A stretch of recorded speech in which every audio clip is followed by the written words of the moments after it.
我这辈子做过最疯狂的决定，就18岁那年，剪了头发，替我哥去当兵，并站在了朝堂的最高处成了大元帅。我要让世人明白，什么叫巾帼不让须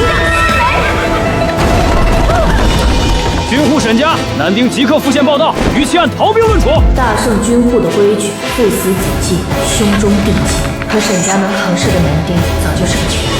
差官大哥，我家男人战死沙场，长子腿残，家里实在没男丁了。规矩就是规矩，要么出人，要么缴免役钱，10两银子，少一个子儿都不行。10两银子，够我们一家3口吃3年。我不管，要么给人，要么给钱。最先落井下石的是村里的李财主。沈嫂子，征兵令到了吧？你们家不会真没人能去吧？3天交不出人，交不出钱，我可就找李正收田了啊！姓李的，你简直忘恩负义！忘恩负义，救命之恩是上一辈的事，规矩是规矩。规矩？你家规矩就是踩着救命恩人抢钱？谁干的？滚！3天后，人自然去报道。好，我看你们能变出个什么男丁来！走！我的闺女啊，你这是何苦？村里人都当我是个会绣花的软丫头，没人知道。好，我女儿这枪法比营里半数男兵都准。爹，姑娘就不能当大将军吗？能，只要你够强，谁敢说你不行？这句话我记了11年，爹留下的兵书被我翻烂了。甘白下扎枪，每天天不亮就练。别人从今天起，世上再无沈英。小英，你疯了！军营全是男人，被发现了就是杀头的罪。娘，我不去，我们全家都得死。你爹说，沈家真到了绝路，就把这杆枪给能扛起来的人。娘，哥，我走了。等我回来。这小子细皮嫩肉的，真能上战场打仗。我看选，跟个大姑娘似的，说话细声细气，变声期不会都没过吧？女人上战场可晦气，别把霉运带给咱们。能不能打，枪说了算，不是脸皮厚说了算。下一个，李虎，李家村李虎，贾队。哼，你就是沈家那个沈墨，我爹天天把你家挂嘴边，我当是什么3头6臂的人物，就这细胳膊细腿的，是不是？考核见分晓。哼，行，我等着，别到时候输了哭鼻子，丢你们沈家的人。沈家的缺儿子都能顶上去，你就这么没用？我告诉你，你要是比不过沈家那小子，以后就别认我这个爹。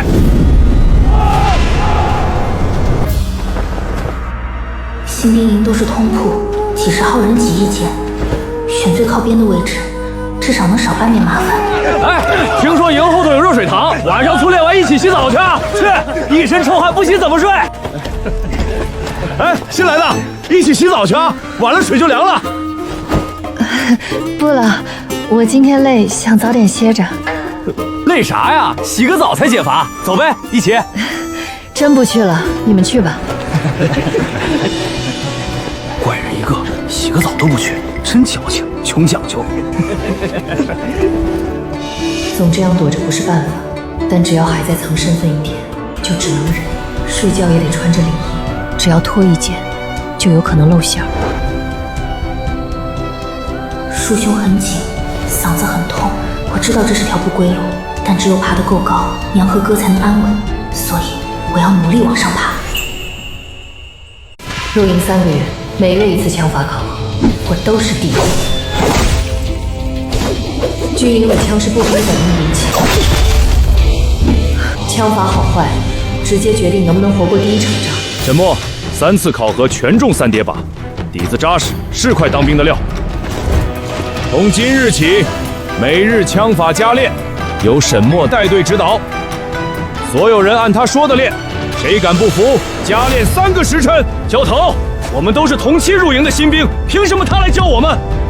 凭他能3枪穿3叠靶，你要是能做到，这个位置让给你；做不到就闭嘴。想赢就好好练，本事不靠嘴，靠手。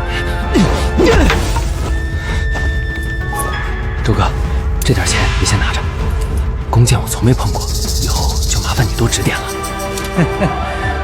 放心，弓箭这玩意儿我玩了6年，保管你10天就能上把。要不是看在你爹李老板的份上，你又懂事儿，我才不费这劲儿。哎，沈墨，站住！明日开始教弓箭，我专门找了周老兵带我，怎么样？要不要一起学？不用了，我自己练。也是，你们沈家就一杆破枪，估计你长这么大连弓都没摸过，学了也是浪费时间。希望你学的是真本事。不识好歹。开弓陈坚都做不到的半吊子，他不知道，跟这种人学只会把姿势练歪。弓箭是骑兵和斥候的必备技能，比起枪法，弓箭更考验眼力和定力。姿势不对，箭没沉下去，力道全散了，下去重练。这是我从小跟着爹练的第2项本事。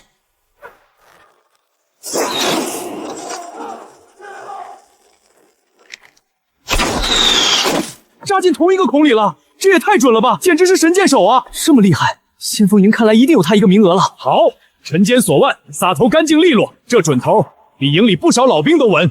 都看清楚了，以后射箭加练都照着他的标准来。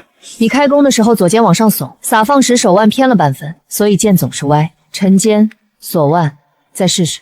他还敢当面点李虎的错？李虎他爹可是附近村里有名的李财主，人家有本事呗。换你敢说？你故意的是不是？当着那么多人的想点我，显得你厉害。你总是压我一头，很开心是吗？我只是说事实。事实？你就是想看我出丑？从小到大，我爹就天天拿沈家跟我比。现在到了军营，你还要处处压着我？有时间在这里跟我置气，不如回去多练200次开弓。姿势不对，练再多也是白搭。想赢我，就拿出真本事。你等着，我迟早超过你。嗓子越来越不舒服，也不知道能撑住多久。新兵营每月选拔1次先锋营候选，只有综合成绩前20的人有资格参加。进入先锋营就是获得了向上的门票。当时我发誓一定要进入先锋营。地形实战推演是日选第1关，也是刷人最多的一关。今日考题：北敌骑兵从黑石峡来袭，你们作为伏兵，选何处设伏？每人选位置说理由，答错的直接淘汰。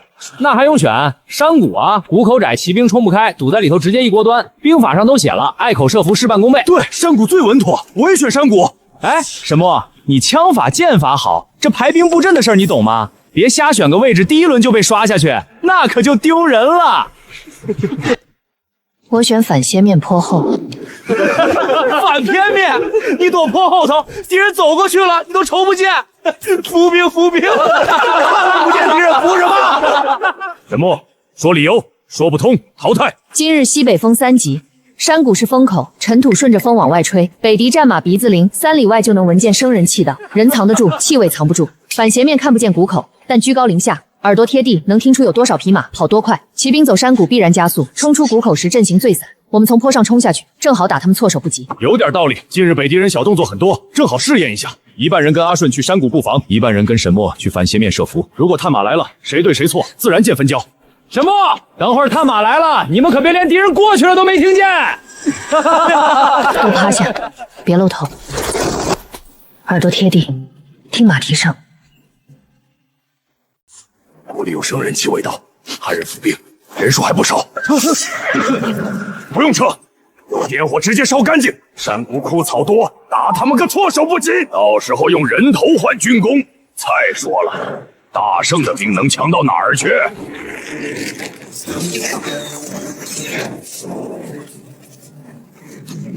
怪了，怎么越来越热？这鬼地方比外面闷10倍。什么味儿？糊味儿，还有烟。火，后面着火了，两边都烧起来了，被发现了，都起来，往谷口冲！冲出去才有活路！出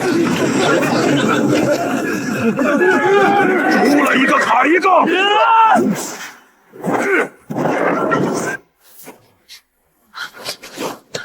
不好，山谷那边着火了，他们被发现了，跟我走，救人！住手！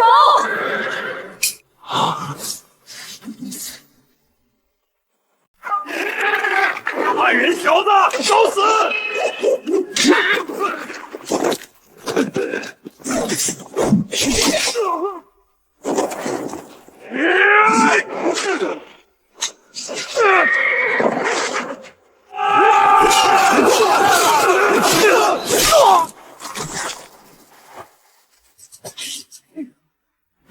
杀不了沈英，先宰了你这个废物同伴！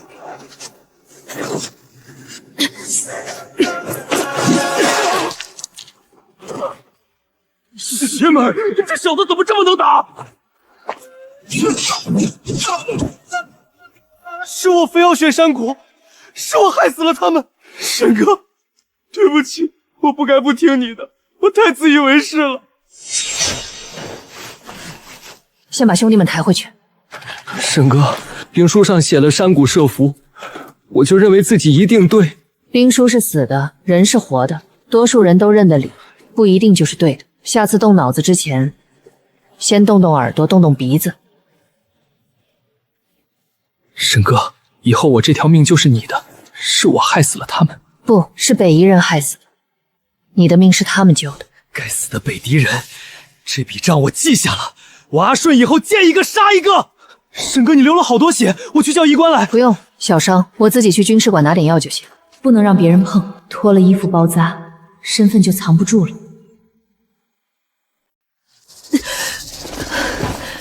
再硬扛下去，这条胳膊就要废了，只能去军医馆了。但愿别出什么岔子。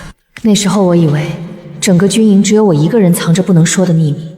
过来坐，伤口发炎了，光擦药没用，得轻松。我自己来。束胸勒了不短日子了吧？再这么硬勒着，肺叶要出问题。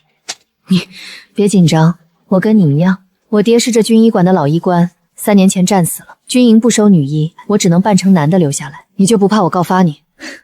告发我，你自己也藏不住。白布是牛津县混纺的，比你那个结实。变生药液每天3滴化水喝，能压半个月。总硬扯着嗓子装男人，你声带迟早废了。还有每个月那几天，你也硬昂着。兵营里全是男人，你藏得住束胸，藏得住疼吗？以后到日子就来我这儿拿药，我给你备着，就说旧伤复发要静养。要洗澡也来我这儿吧，我帮你把关。谢了。你为什么帮我？规矩是死的，人是活的。现在多一个女人站着，就是多一条路给后来的人走。多谢。原来刀尖上走路的人不止我一个，2个各怀秘密的女人，从那天起拴在了同一根绳上。从军第7个月，先锋营选拔终于来了。体能是第1关，泥浆、障碍、负重跑，一项不合格，直接淘汰。沈墨又是第1，这还是人吗？负重跑比我快整整半炷香，他那细胳膊细腿哪来的力气？人家枪法还准呢，样样都厉害，不服不行。这什么题啊？北狄开春动向，我哪知道去？完了，这回铁定淘汰。策论考的是兵法，北狄骑兵机动性强，不能正面硬拼。敌进我退，敌驻我扰，敌疲我打，敌退我追。以地形耗其马力，以伏兵断其退路，方能以少胜多。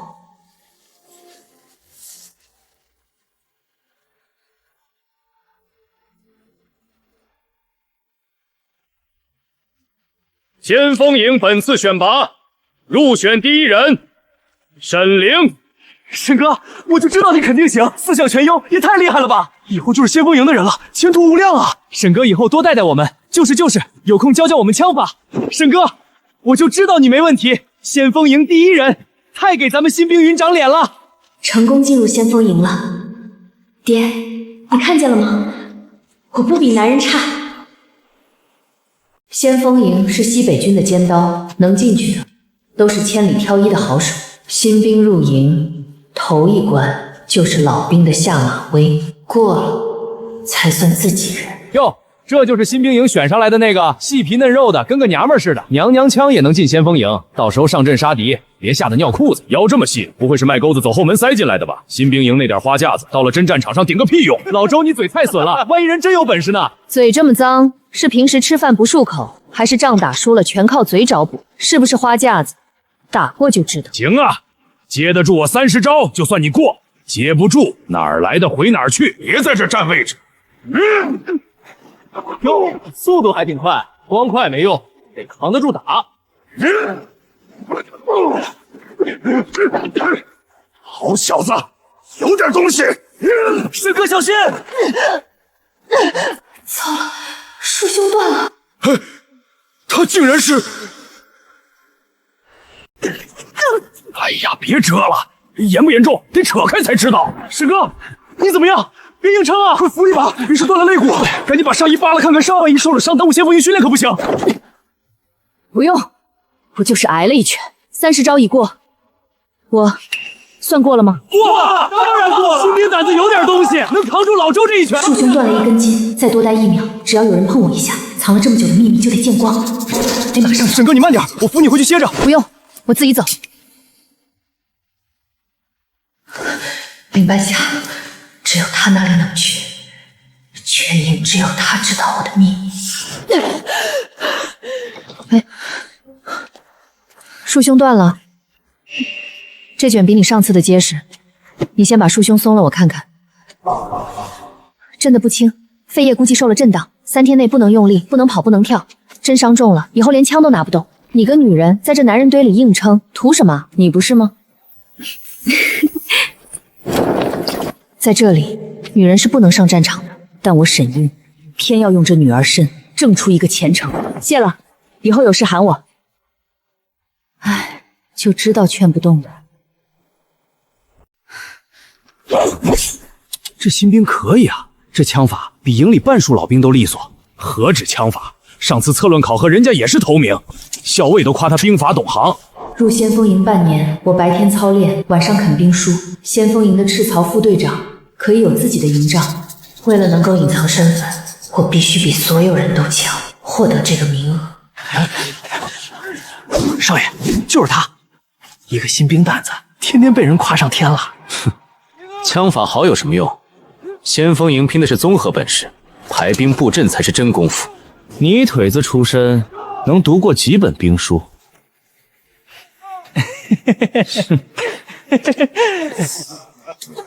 你们听说没？直系队副队长空缺，校尉好像有意让沈墨顶上。真的假的？他才入先锋营多久？有本事呗！新兵营全甲第一，入营又连立小功，升得快正常。少爷别气，周边将不是说了吗？这位置本来就是您的。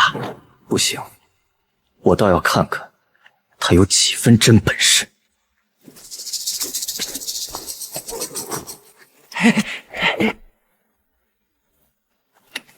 沈墨，出来！有事？听说你要参选斥候副队长，还到处有人说你兵法厉害，你算个什么东西，也配跟我们沈哥叫板？滚一边去！手下败将也配说话？上次新兵考核是谁枪法倒数来着？周小武他哥可是周偏将，他可是跟着他哥学了好几年沙盘。哼，沈墨一个新兵，这不是明摆着欺负人吗？你赢了，副队长的事我绝不再废话。你输了，自动退出参选，别占着茅坑不拉屎。比沙盘，可以，怎么个比法？3局2胜，攻守交换，守方守住艾克算赢，输的人当众说一句我不如你，敢吗？你他妈故意找事儿是吧？说这种话你要不要脸？有什么不敢的？拿沙盘来。我先守，你先攻，别说我欺负新人。周队长这不真稳，典型的一夫当关。正面佯攻，主力绕后，半夜偷袭粮草。那条路那么窄，大部队过不去。不用大部队，300轻骑就够。烧了粮草，你正面的军队不战自溃。周队长，只盯正面，忘了后方，是兵家大忌。这次我看你怎么守。诱敌深入。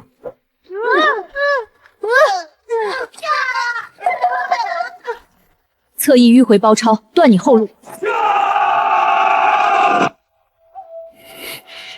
2局都赢了，看来人家兵法是真懂。今天是我输了，斥候副队长的位置是你的，但我周小武不认怂。沙盘上输了不算数，以后战场上真刀真枪，我未必输给你。好啊，战场上见。世袭副队长听起来只是个小官，却管着先锋营所有探哨情报，能直接进军役帐听战策，是普通兵往上爬的第一道坎。沈哥，太好了！校尉正式下令，你升先锋营赤头副队了。只是个副队长，路还长着呢。那也比普通士兵强多了。咱们以后能吃香的喝辣的。周炳坤本来把这个位置留给了他弟弟来渡劫，我抢了，等于打了周家的脸。大人，斥责副队长的位置定了沈墨，少爷他2局都输了。输了？小五读了10几年兵书，输给一个泥腿子新兵？好得很，一个新兵蛋子也敢骑到我周家头上来，我倒要看看他有多大的胆子。不对，不是我故意卡您，是周篇长亲自下的令，这个月斥候队口粮减2成。减2成，斥候天天在外头跑，风餐露宿，消耗比普通兵大1倍都不止。减粮怎么出任务？我就是个跑腿的，做不了主啊。不光粮，马给的全是老弱病残，军械也都是库里剩下的锈枪锈刀，这不明摆着欺负人吗？小动作而已，让兄弟们放开吃，后面我来想办法。刚接到急报，运往黑石关的3000担军粮，在黑石滩被北敌骑兵劫了，押送队死伤过半，粮全被抢走了。黑石滩那伙北敌有上百号骑兵啊，押送队都没打过，咱们怎么躲？黑石关还等着粮守城呢，要是拖个3、5天，城都要破了。可这节骨眼上哪儿抽人去啊？粮草事关黑石关防线，必须尽快夺回来。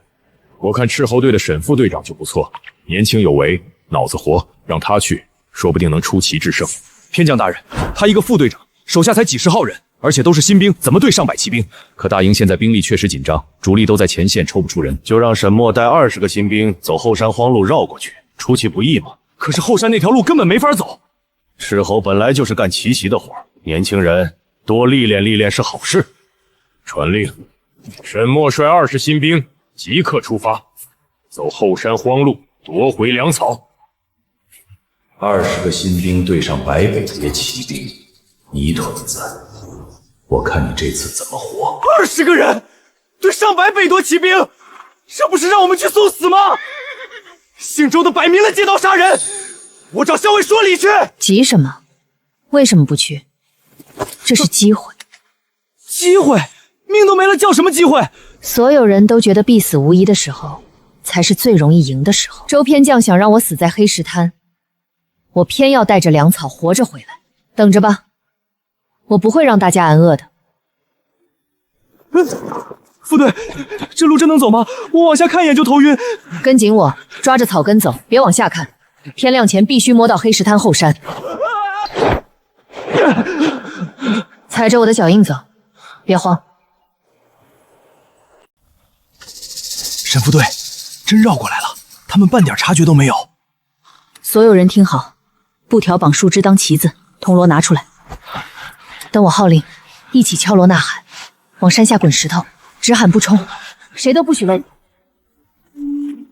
怎么回事？哪来的锣声？头领，后山全是汉人，密密麻麻的旗子，中埋伏了。后山怎么可能有兵？撤，赶紧撤，往官道跑！别高兴太早，他们跑得太急，没看清我们有多少人。等反应过来是疑兵计，肯定得回来。完了，真回来了！既然被识破了，那就真刀真枪打。所有人依托粮车列阵，弓箭手在前，长枪手在后，举盾杀！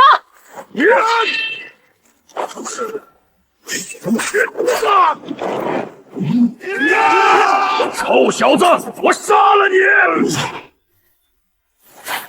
你！我没看错吧？沈英真把粮草夺回来了，就带了20个人，这怎么可能？那可不，我们沈副队厉害着呢，他亲手斩了北敌的一个小头领。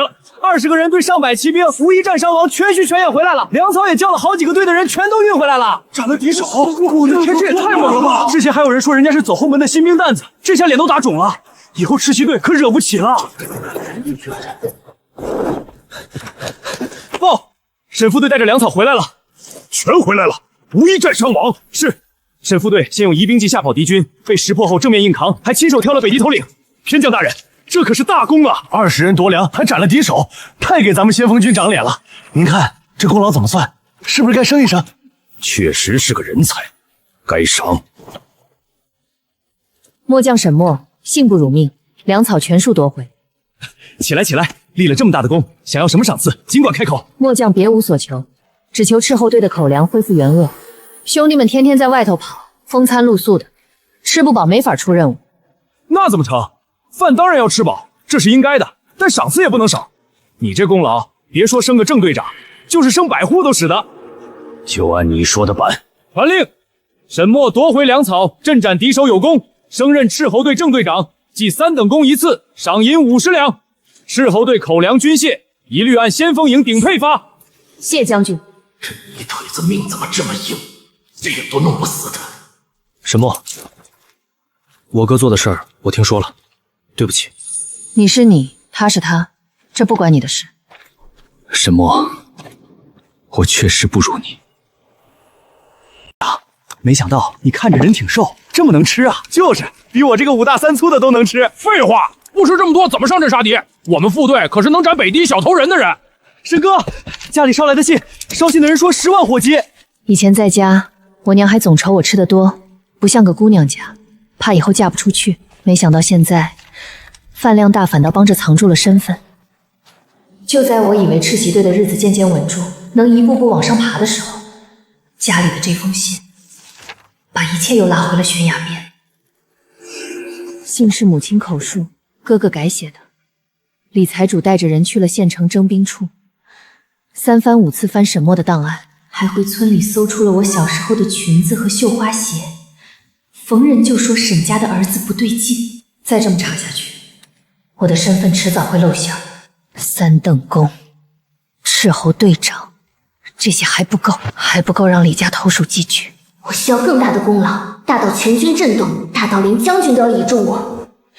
那时候，就算李家说出真相，也没人敢轻易动我。霍老将军3日后巡边，途经野狼谷，视察前沿防务，各队回去做好护卫准备，出了半点岔子，军法处置。校尉大人，野狼谷地势险要，两边高山夹着一条窄道，最适合打伏击。老将军的行程会不会有泄露的风险？放心，行程可是机密，更别说还有200精锐护卫随行。北敌人就算有那个胆子，也啃不痛200精锐。可是大人，野狼谷地形太险，万一……好了，你管好的是支队的探哨就派，轮不到你操心。退下。野狼谷2山夹一道，真被伏击了，200人挤在谷里根本展不开。校尉不当回事，等出事就晚了。这趟巡边，我非去不可。沈哥，军艺出什么事儿了？看你脸色不对。霍老将军3日后巡边，走野狼谷。那地方是天然伏击圈，北敌人一旦得到消息，老将军有去无回。可校尉说行程是机密。斥候的本分就是把万一掐死在摇篮中。我带5个人连夜走，先去野狼谷摸一圈。你留在营里盯斥候队，没有我的消息，不许跟任何人提。不行，就带5个人，真撞上北敌埋伏，你连撤都撤不出来。要去我跟你一起去。斥候队没人坐镇，出了乱子谁担？你留下，就是最大的帮忙。那你带上响电，有事立刻发信号，我带人朝近路赶过去。管好队伍，等我消息。希望沈哥不要出事。谷里有马蹄声，下马往上摸，别出声。我的娘，至少上千人，真是冲老将军来的！快，赶紧回营调兵，再晚就来不及了。现在往回赶，最快也要半天。那怎么办？就我们6个，冲下去还不够塞牙缝的。出门前带的，本来预备着夜里照明用。就这点东西，能顶什么用？做天灯？可这山里风大，飞不高啊。飞不高才好。北敌人迷信，看见半空中飘着一团火，会以为是天降异象，吓不乱他们，就借着灯影四处点火。谷里干草多，烧起来他们比我们慌。好。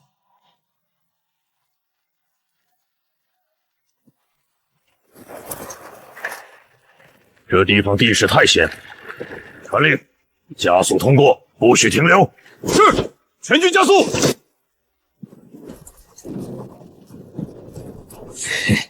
等走到谷中央，放箭。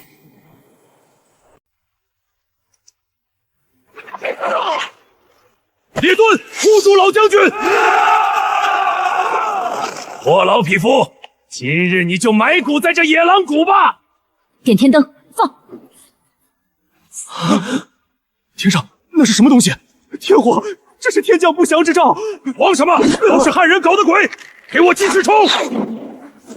射天灯，往他们人堆里打！援军到了，跟着我杀出去！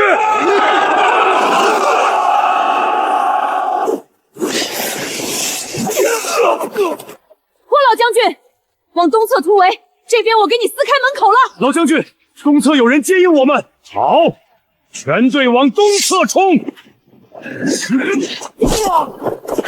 老将军跟我走，东侧颇缓，被敌人堵不住，能冲出去。好，前面带路。就你也配拦我？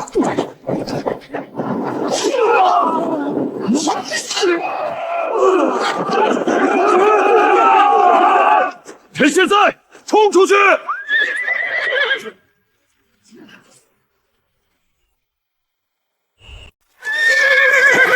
我们活下来了，兄弟们！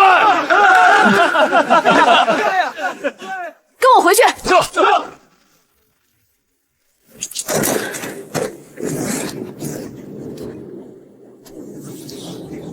这孩子上阵下手够狠，转头还给敌兵和睦，倒是个有心性的。老将军，这沈队长真不是一般人，就带了5个人，愣是把上千北敌兵搅得阵脚大乱。这天灯计换旁人根本想不出来，更别说敢带着6个人就冲下来开道了。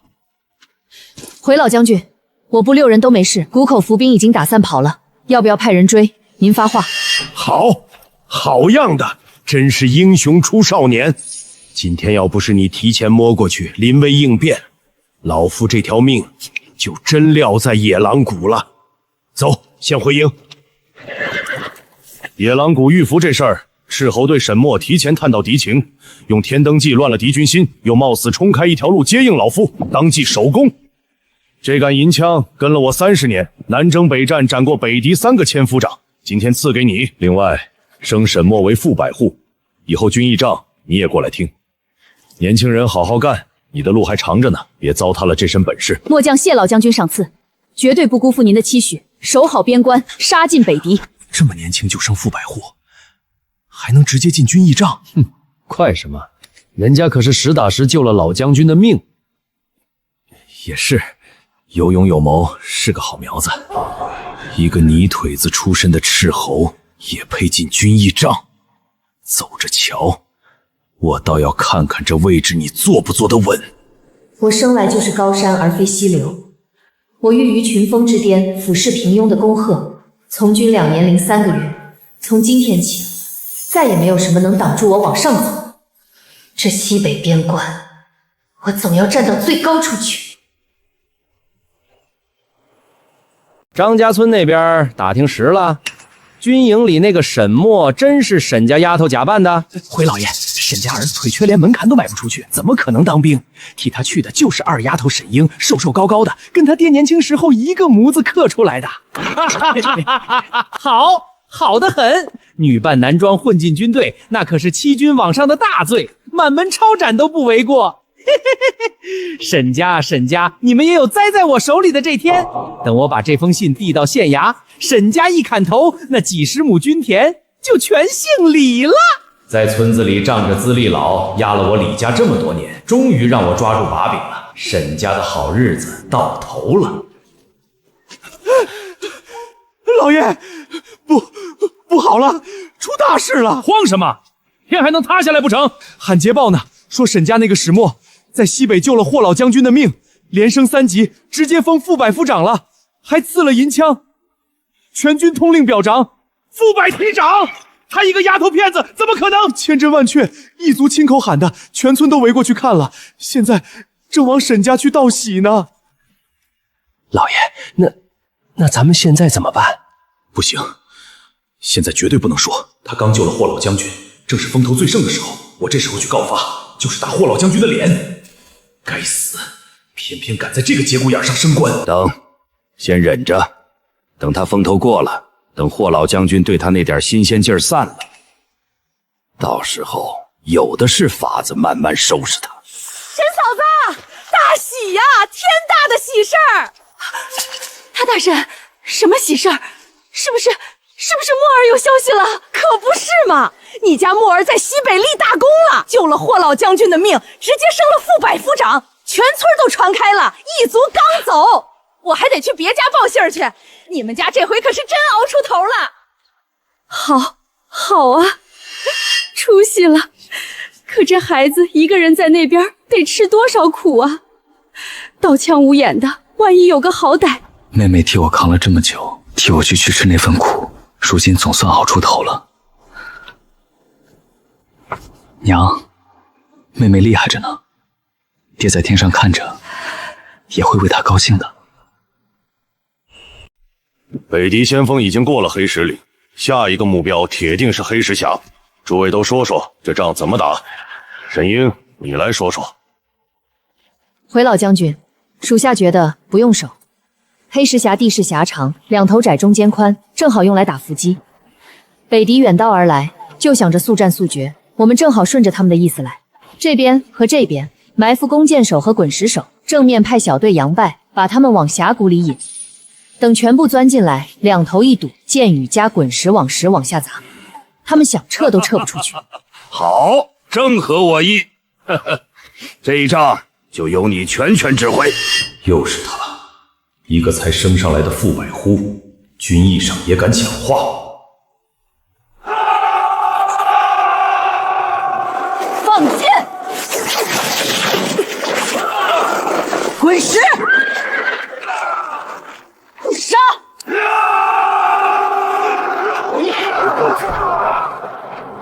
先锋一垮，这仗就赢了。好样的！黑石峡这一仗打得太漂亮了，歼敌300，缴获战马200匹，北代先锋直接被打残了。都是老将军方略得当，兄弟们拼命。沈百户，你也太神了吧！300北狄骑兵说包就包了，现在全营都在传，说你是霍老将军亲封的小将才。还不够，这些还远远不够，我要爬得更高，高到所有人都得仰着头看我。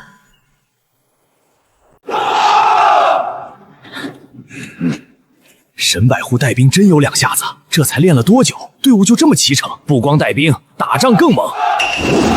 黑石峡那一仗我亲眼见的，一枪一个，倒下的就没再爬起来过。咱们队天天挨骂，军饷还被克扣，能不能申请调到沈百户队里去啊？谁不想啊？听说沈百户从不扣军饷，还把自己得的赏赐全部分给伤兵。我爹说过，带兵就是带心，你真心对弟兄们好，战场上弟兄们才会替你拼命。沈百户，我自己来就行。别动，发言了更麻烦。家里还有啥人？还有老娘和妹妹。这个月的抚恤先给你，托人捎回家，让你娘买点好吃的补补身子。沈百柱，谢谢你，以后我都听你的。你说往西，我绝不往东。黑石峡一战，沈英指挥有方，大破北狄先锋。经霍老将军批准，升任正百夫长，赏钱50贯。恭喜沈百户，黑石峡那仗打得漂亮，升官是应该的。前途不可限量啊，升得也太快了吧！周偏将，沈百户，对不住啊，我哥他……没事儿，各为其主罢了。反正以后你有用得着我的地方，尽管开口。我哥是我哥，我是我。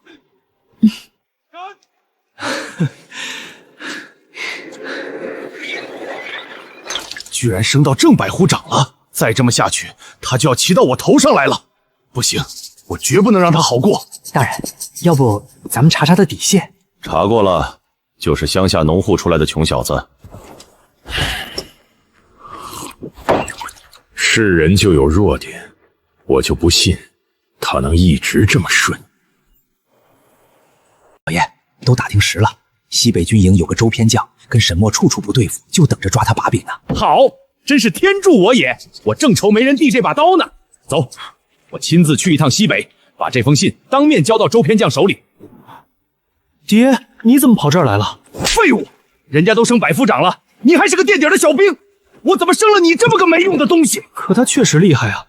黑石峡那仗打得那么漂亮，全营都服他。厉害个屁！再厉害也是个丫头片子，女人就该在家绣花做饭，跑到军营里抛头露面，成何体统？他根本不是沈家儿子，是沈家那赔钱贱丫头。这事做实了，他就是欺君的死罪，到时候沈家得满门抄斩。爹，你说沈墨是女的，这怎么可能？行了，我找周篇长有事，你带我进去。大人，外面有个姓李的财主，说有要事求见，还说跟沈百户有关。哦，让他进来。周片将久仰大名，小民李富贵，李家村人士。大人，小民有个天大的秘密，得单独跟您说。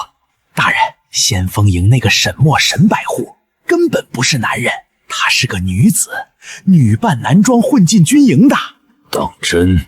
千真万确，他替他那瘸腿哥哥充的军，欺君罔上啊！大人，好，好得很，我这就写密信给皇上。欺君之罪，满门抄斩。沈墨，我看你这次怎么活！大人英明。过来，这封密信你亲自送往京城，记得走最快的一道。大人放心，绝无闪失。沈墨，沈墨，这回我看你还走翻身。老将军，这是截下来的密信，周偏将派亲信送京城的，绕到后山小路，差点就漏过去了。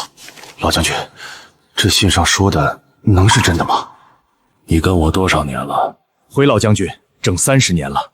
哼，30年，你见我看错过人吗？那倒没有。老将军，这可是往京城送的弹劾节子，您就这么烧了？一封诬告信而已，烧了就烧了。可万一是真的呢？女扮男装那可是欺君的大罪，您这是……传我的令，明天一早找沈墨单独来帅帐见我。沈百户，霍老将军召您去帅帐单独召见。知道了，我这就去。末将沈央参见老将军。沈良，你入营多久了？回老将军，2年半。2年半，从新兵升到百夫长，连跳6级，升的是真快。可树大招风，爬得越高，盯着你的人就越多，眼红的人也不多。沈墨，周偏将派人往京城递了折子，说你根本不是男人，是沈家的女儿，女扮男装替兄从军。来了，最担心的事还是来了。老将军，信上说的是真的，卑职原名沈英，家兄沈墨腿有残疾，根本没法从军。军户的规矩，父死子继，兄终弟弟。家里拿不出免役钱，我才剪了头发替兄入伍。欺瞒朝廷是我不对，卑职罪该万死，要打要罚，全凭老将军做主。躲了这么久，终于还是摊牌了。哼，妇人之仁。卑职以为这话未必对。哦，怎么讲？妇人之仁本来是说人眼界窄，成不了大事，不是说心软就是错。拿这话骂女人，本来就是歪理。再说打仗归打仗，该守的规矩得守，做人该留的底线还是得留。要是一点底线不守，和野兽何异？那军中还有句话，女子上战场晦气，你怎么说？我入营这么久，先锋营选拔拿了第1，黑石滩20个人夺了3000食粮，野狼谷救了您的驾，黑石峡一仗歼敌300，哪一仗都没输过。真要说晦气，那晦气的也是北狄的拓跋烈。好，哈哈，说得好，我果然没看错人。这不是要治我的罪？傻站着干什么？你真以为我要把你押去京城？野狼谷你给敌兵合眼的时候，我就开始疑心了。一般带兵的眼里只有人头和军功，你不一样，你惜命。将军，战场上不分男女，只分能打不能打，这话我记了一辈子。弹劾信我烧了，周偏将那边我会压下去，但我只能帮你拦这一回。沈阳，往后的路得靠你自己走，多立战功，把位置坐稳了，稳到没人敢轻易动你，懂吗？谢老将军大恩，我定不负老将军期许，守好这边关。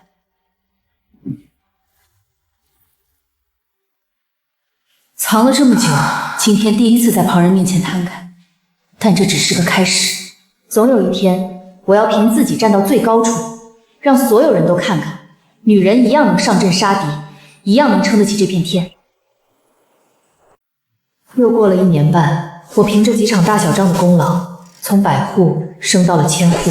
霍老将军烧了弹劾信，也把话撂在了明面上，他只能帮我这一回。军功，只有军功才是硬通货，靠别人撑腰撑不了一辈子。我得赢，赢到所有人都离不开我，赢到就算有人把我是女儿身的事捅到天上去，也没人敢轻易动我。半夏说我再这么拼命，这条胳膊迟早要废，可我停不下来。黑石关那边最近不太平，北狄人蠢蠢欲动，这仗早晚要打。真打起来，手里的枪比什么都靠谱。我不仅要自己能打，还要带着手底下的人一起能打。先锋营300号人跟着我混，就得他们活着从战场上下来。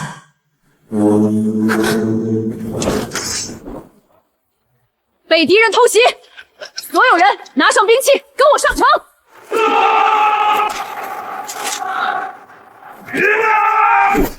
愣着干什么？捅啊！想死在这儿！攻上去，破了城，里面的女人钱财全是你们的！杀！顶住！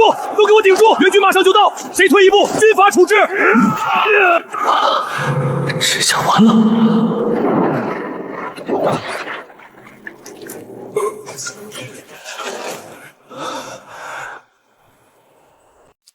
愣着干什么？拿稳你的枪，杀呀！是沈千虎，沈千虎上城了，援军到了，咱们先锋营的人来了，咱们不能怂！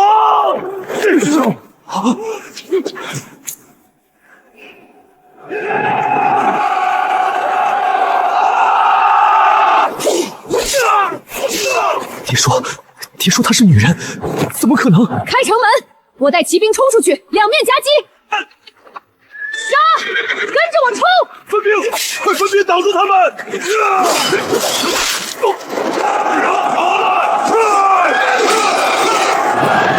我的天，就这么把北敌人打跑了？沈千户这枪法也太神了！多亏了沈千户来得及时，再晚半个时辰，这城头怕是要守不住了。沈千户就是咱们黑石关的定海神针，有他在，北敌人来多少都没用。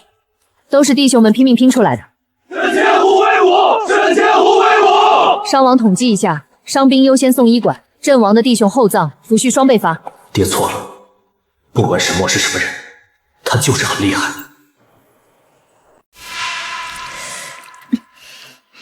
黑石关守住了，这一仗赢了，但北敌人吃了亏，肯定还会再来，得趁这几天把伤养好，后面有的是硬仗要打。进来。那个，听说你受伤了，这是我攒的金疮药，兵营里老医科配的，挺好用的，你拿着。多谢。你胳膊上那道口子怎么样了？看着流了不少血。我没事，皮糙肉厚的小伤而已，过2天就好。你这是干什么？起来说话。沈千户，以前的事是我不对，我爹让我盯着你，找你把柄。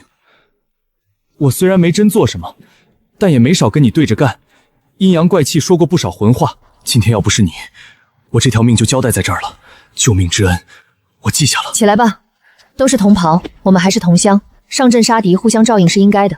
以前那点事儿过去了就过去了。反正以后你说往东我不往西，你让我冲我绝不退。我李虎虽然没什么本事，但这条命是你救的，你说了算。没那么严重，好好练本事，打仗的时候别拖后腿，比什么都强。沈千户打了大胜仗，兄弟们凑钱买了酒肉，专门给你庆功来了。对啊，沈千户，今天你城头那一下太帅了，一刀抹了北敌兵的脖子，我们都看傻了。庆什么功？军营里不许饮酒，规矩都忘了。就一次，就一次。校尉都点头了，说今天这仗打得漂亮，破例一回，肉都烤上了，就在外面架着篝火呢。是啊，沈千户，兄弟们都等着呢，就差你了。下不为例。等打完仗，老子就回家娶媳妇儿。我娘都给我相看好了，邻村的翠花，人长得俊，手还巧。就你这德行，人家翠花能看上你。我出来当兵这2年，也不知道她一个人怎么过的。等仗打完了，我哪儿也不去，就在家守着她。我想攒钱开个小酒馆，天天闻着酒香，再也不用啃干粮喝凉水了。为了这些人，为了他们能平平安安回家过好日子，这仗也得打下去，打到北敌人不敢再来犯为止。不行了，坐不住了，走，洗澡去。这一身血一身汗的，黏得难受死了。营后那水塘白天晒了一天，这会儿水还温乎着呢。走啊，走，泡一泡解乏。今天砍了1天人，胳膊都酸了。泡完澡回去倒头就能睡个好觉，明天还得早起操练呢。沈千户，一起啊，跑澡去，人多热闹。你们去吧，我就不去了，回去还有点兵书要翻。沈千户，你怎么每次都不跟我们一块洗澡啊？入营这么久，我就没见你去过水塘。就是啊，队长，你看你皮肤这么白，长得又秀才，要不是亲眼见你打这么猛，我还以为这小姑娘害羞，不敢跟我们这帮大老爷们一块洗呢。累死我了，不行了。每次这种时候都得一个人躲出来，不能跟他们一起洗澡，不能跟他们一起脱衣服，连睡觉都得穿着里衣，永远得绷着那根弦。有时候真的挺累的，可再累也得走下去。沈千虎，你怎么一个人在这儿坐着？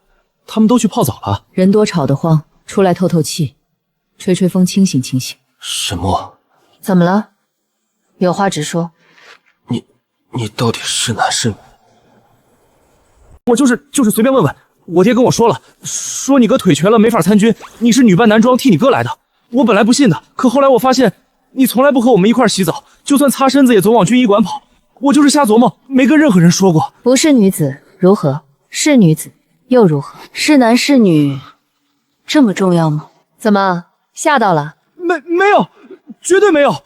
我就是有点意外，没别的意思。沈千户，不管你是男是女，你都是我见过最厉害的人，真的。黑石滩夺粮，你带着20个人就敢冲；野狼谷救老将军，你6个人就敢往下跳。我李虎这辈子没服过谁，就服你。你比那些只会耍嘴皮子的男人强100倍。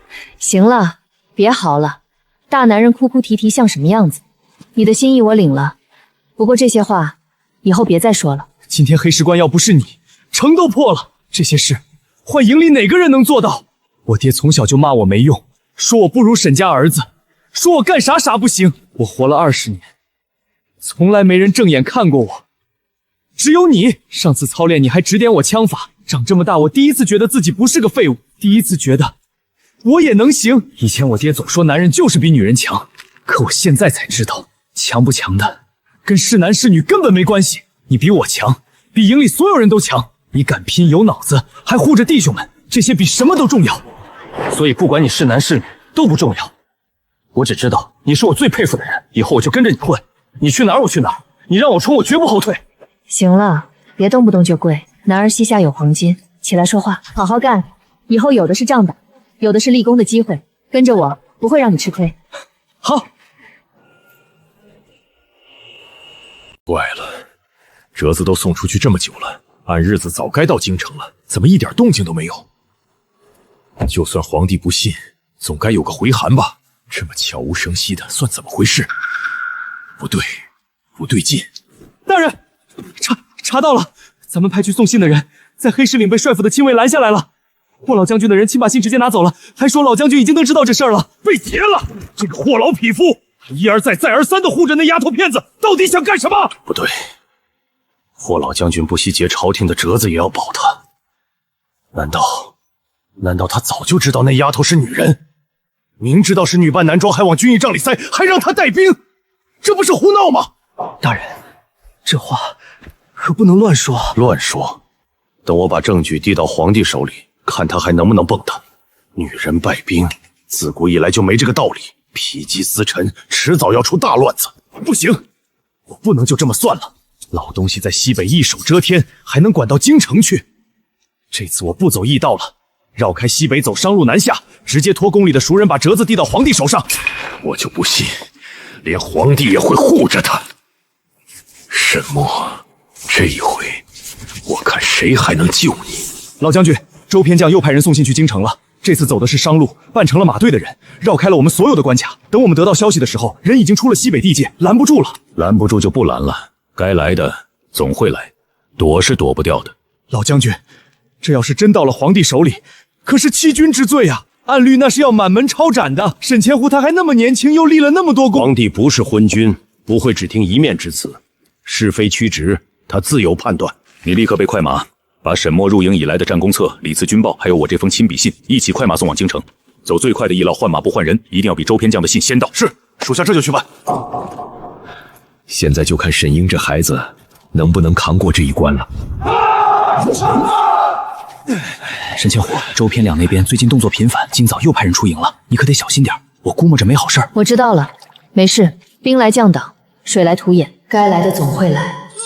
只有打更多的胜仗，立更大的功，才能让所有人都知道我有用，而且是有大用。真到了那一步，谁也动不了我。西北来了2封急件，一封是周偏将递上来的弹劾折子，一封是霍老将军的800里加急，都是连夜送进宫的。哦，女扮男装混入军营，胆子倒是不小。叫什么名字？这名字听着有点耳熟。叫沈墨，后来黑石峡一仗新兵也打得漂亮，现在已经升千夫长了。一个女人家，女扮男装混进去也就算了，居然还能混到千夫长的位置，这西北军的规矩都乱成什么样了？哼，荒唐！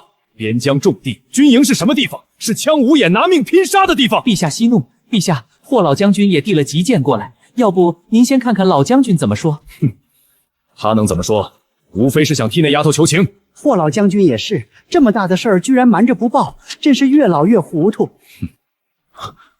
黑石滩20人夺3000式粮草，野狼谷6个人搅乱上千缝兵，黑石峡伏击歼敌300，黑石关守城退敌，这一仗接一仗，居然全是他指挥的。回陛下，正是。好一个沈墨，这哪里是普通千夫长，这是天生的将才啊！陛下，您这是？你说一个女子从新兵霍老将军的命替朕守着西北边境，这样的人该杀吗？这奴才不敢妄议朝政。你呀，就是太谨慎。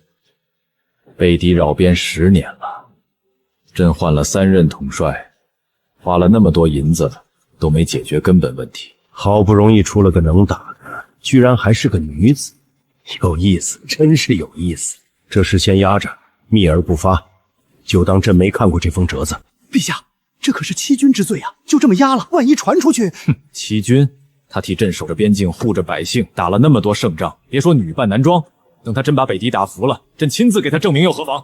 再说了，朕也想看看这个沈墨到底能走到哪一步，是真的百年难遇的将才，还是昙花一现的运气好？不急，接着看。奴才明白。大人，都半个月了，京城那边一点回唤都没有。按日子算，早该有动静了。会不会是路上出什么岔子了？不可能，信绝对递到皇帝手里了，怎么会没动静？难不成连皇帝也护着那丫头片子？该死，真是活见鬼了！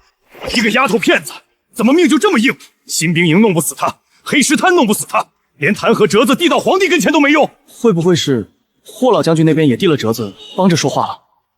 废话，霍老匹夫肯定帮他说话了，不然皇帝能一点反应都没有？我就不信了，女扮男装欺君大罪，还能就这么翻篇了？周偏将，照这个升官速度，眼看就要升将军了吧？周偏将过奖了，都是弟兄们拼命，真是年轻有为啊，后生可畏，别得意的太早，仗着几分本事哄得老将军开心，爬得越快，摔下来就越疼。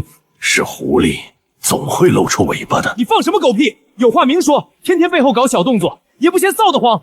是不是狐狸我不知道，但有些人自己没本事打胜仗，就天天盼着别人摔下来，这种心态可不太好。有心事盯着别人，不如多翻翻兵书，真打起仗来，嘴皮子救不了城。你敢这么跟我说话？我看你能硬到什么时候！什么玩意儿？姓周的那老阴悔，纯粹就是个怂包软蛋，自己没本事升官就见不得别人好，真上了战场跑得比兔子还快，这种人也能当偏将，真是瞎了眼了。有这功夫，还不如多练几枪来的实在。接下来的仗只会越来越难打，现在多练一分，战场上就多一分活命的机会。是。敌袭，北狄人大军压境了，快向荆州！全力攻城！破了城，里面的粮食、女人全是你们的。拓跋烈刚继位不到2个月，底下几个弟弟和叔叔都盯着捍卫，他压不住内部矛盾，就只能往死里打胜，靠抢地盘立战功来立威。这么打下去不是办法，他们是拿人命填，耗也都耗死我。沈千户，不好了，北狄人在下游搭了浮桥，从侧翼摸上来了，那边人少，快顶不住了。正面交给你死守，我带一队骑兵下去堵侧翼。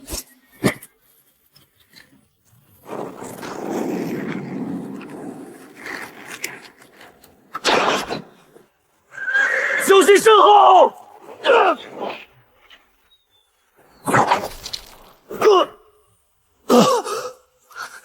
李虎，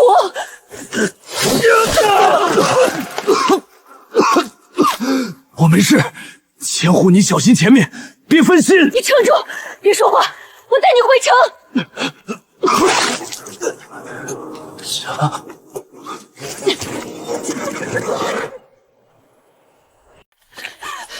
半夏，林半夏，快救人！快放榻上，轻点放，别碰箭杆。箭射穿了肺叶，太深了，拔剑就得大出血，撑不住的。救他，半夏，你救救他，用什么药都行，你一定有办法的，对不对？我尽力。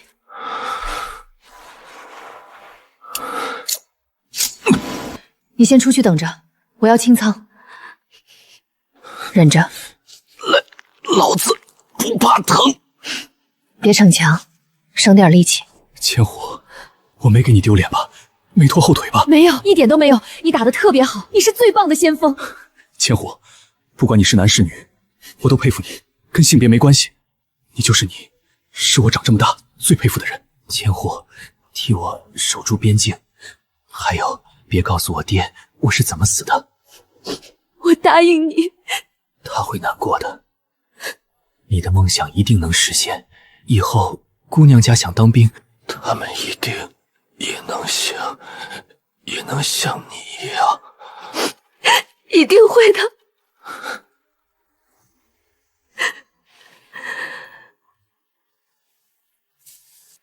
李虎死了，替我挡了那一剑。可黑石关打了5天，死的又何止他一个？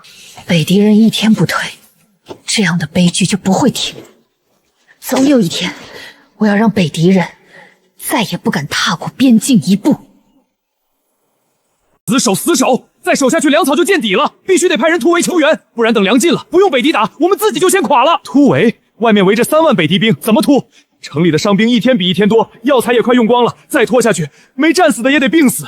依我看，就该坚守不出，等朝廷援军，谁也不许出去浪战，免得中了北敌人的圈套。有些人就是年轻气盛，总想着出风头，真把弟兄们的命都搭进去，谁担待得起？沈英，你不在城头守着，跑这儿来干什么？将军，卑职请战。请战？怎么请？开了城门出去跟北敌人硬拼，你嫌这几天死的人还不够多？卑职愿带200轻骑，绕路突袭北谍王窝，直取拓跋烈首级。200人冲进去，那不是肉包子打狗？你好大的口气！我看你是被李虎的死冲昏了头，拿弟兄们的命赌气呢。打仗不是耍性子。周平讲，若是怕死，可以不去，没人逼你。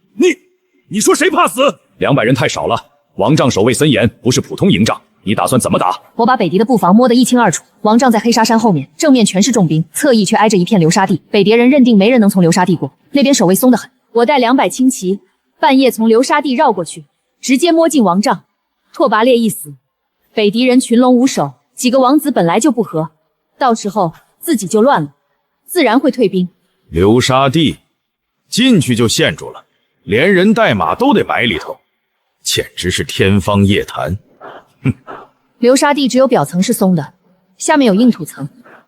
我踩过点，选好路线，快马全速通过没问题。卑职愿立军令状，若不成功，提头来见。好，我给你200精锐骑兵，全营最好的马，你去。老将军，3思啊，这太冒险了。不必说了，我相信沈英，他带兵以来从来没让我失望过。卑职定斩拓跋烈首级，献于帐下。千户，这流沙地咱真能全乡全委过去吗？我这心里直打鼓，看着就瘆得慌。跟着我的马蹄印走，别跑偏，别停。天亮前我们必须绕到王朝后。是沙包！别慌，都跟着我，往侧面硬土坡冲，快！再快点儿，冲过前面那道土坡就安全了。都跟上，别落单！我的娘啊！我们真跑出来了！刚才我都以为要被埋里头了。出来了，都歇口气，检查一下马匹装备后继续。杀！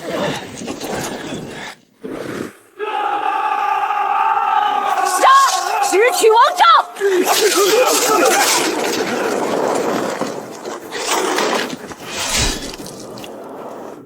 是你，黑石关那个小将！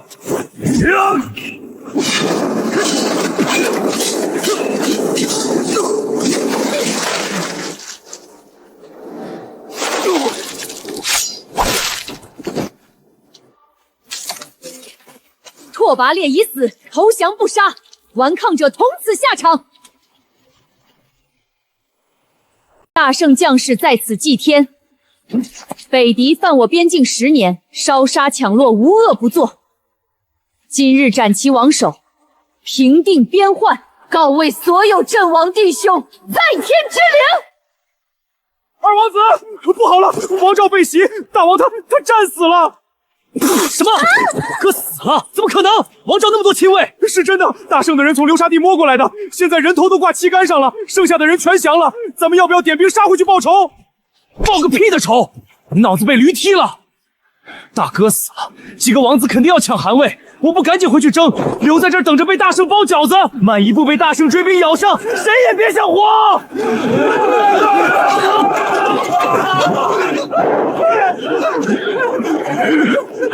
砸死这帮狗娘养的，敢来犯我们的城！城主，援军马上就到了。沈墨去了这么久，怎么一点消息都没有？我早就说了，200人突袭王站就是送死。现在好了，人没回来，还把北狄人激怒了。北狄王已死！北狄王已死！速速投降不杀！好，开城门，全线追击！老将军，卑职幸不辱命。好啊，好啊！200人突袭王畅，还斩了拓跋烈，这一仗够吹一辈子了。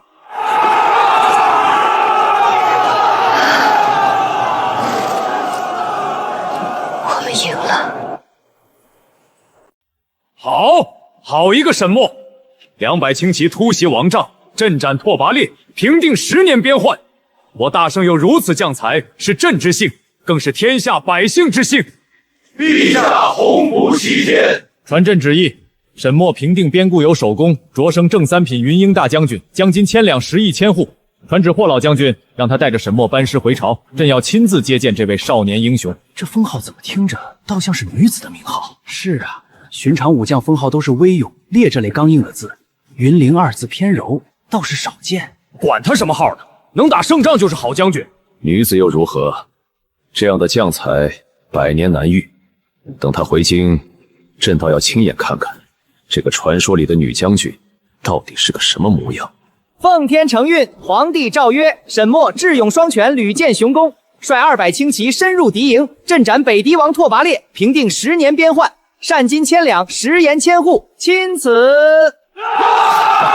云英大将军，我们赢了，以后再也不怕北狄来犯了。谢谢大将军，以后我们终于能过安稳日子了。云英大将军是我们黑石关的大恩人。真是便宜他了，一个丫头片子怎么就命这么好？女扮人装混进军丁也就算了，竟然还能当上3品大将军，真是见鬼了！臣沈墨谢主隆恩。大将军，你是大英雄，这花给你。谢谢你，小姑娘。云英大将军威武，大将军保重。从军第5年黑石关大捷，阵斩北狄王拓跋烈。23岁这年，我成了大圣开国以来最年轻的将军，云英将军。爹当年说过，只要够强，谁敢说你不行？这句话，我要让更多的姑娘听见。老爷，军报上说虎少爷是替云英将军挡箭死的，那个云英将军就是沈家丫头沈宁，现在人家正3品大将军，马上就要班师回朝了。升官！我李家绝了后，他也别想好过。老爷使不得啊！他现在是3品大将军，霍老将军都顾着他。他女扮男装，那是欺君大罪。我就不信皇帝还能护着一个欺君的女人。我儿子都没了，我还怕什么？备马，我亲自上京告御状。我看谁还敢护着他！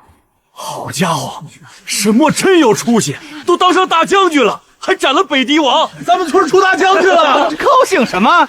有什么好高兴的？那是个骗子。李财主，你这话什么意思？什么骗子？哼，什么沈墨大将军，那根本不是沈家儿子，那是沈家丫头沈凌，女扮男装替他瘸子哥参军的。不可能，你胡说！信不信随你们。等我上京告了御状，皇帝下旨抄家的时候，你们就知道我是不是胡说了。沈嫂子，不好了，出大事了！他大婶怎么了？出什么事了？李财主带着人上京告莫儿去了，说莫儿是女扮男装，欺君罔上，村口都传遍了。莫儿，你不是参军去了吗？你怎么在家？他大婶实不相瞒，在军营的是小英，这孩子腿瘸了，没法参军，小英就替他去了。居然是真的，这可是要杀头的呀！娘，别慌，李财主去告状，小英那边肯定会有动静。我们得赶紧捎信。小英，李财主上京告你了，万事小心，实在不行就跑，家里人永远等你。财主上京一事，我母亲托了3拨人捎信，前2拨半路上都被人截下，这第3封信能送到军中，说明他已经快到京城，拦不住了。将军，不好了，家里来信了，夫人托人捎的急信，说是10万火急。信中写道，李财主带着族中10几人，拉了一车正纸、我幼时的衣裙、绣花鞋，还有村中几位老人的供证，直奔京城告御状。怎么了？这是出啥大事了？李才尉上京了，告我女扮男装，欺君枉上。啊，女扮男装，啥意思啊？将军，他告谁女扮男装？阿顺，有件事瞒了你很久。将军，你真是女的？怎么，我也是女的？是女的你就不佩服了？哎呀，这都什么时候了？欺君之罪可是要杀头的呀！满门抄斩啊！要不咱们跑吧？跑？往哪儿跑？我打了1年仗，斩了拓跋烈，立了那么多功，跑了，之前的一切就都没意义了。可是不跑，被抓了是要杀头的呀！不仅不跑，我还要光明正大的回去。正好，我也不想再藏头露尾。你去哪儿我去哪儿，大不了我陪你一起上金銮殿。算我一个，我阿顺这条命都是将军救的，大不了一块掉脑袋。京城的事，你都知道了？知道了。老将军回京之后，我打算当众承认身份。想好了？想好了。躲了这么久，够了。好，有骨气。有件事你得知道，陛下那边其实早就收到弹劾折子了，但陛下把折子压下来了，没批。陛下在等你回去。陛下，知道了。周偏将前阵子递过折子，战功册我也一并送过去了。陛下没发话，把折子压下了。具体怎么想的，没人摸得透，但至少没立刻降罪。到时候老夫跟你一起，老夫倒要看看谁敢当着老夫的面动我的人。多谢老将军，之前我剪发从军，到处躲藏，可现在我不想藏了。我是沈英，是沈家的女儿，也是斩了北狄王的将军。何人击鼓？敢在皇城根下闹事？草民李富贵有天大的冤情要告，西北军云英将军沈墨本名沈英，是个女子。什么？云灵将军是女子？你胡说八道什么？草民有凭有据，他替瘸腿哥哥参军，全村都知道，求陛下为民做主，严惩欺君之罪。女的又怎么了？人家保住了边境，救了多少百姓的命，是男是女重要吗？能打胜仗就是好将军。不妥啊！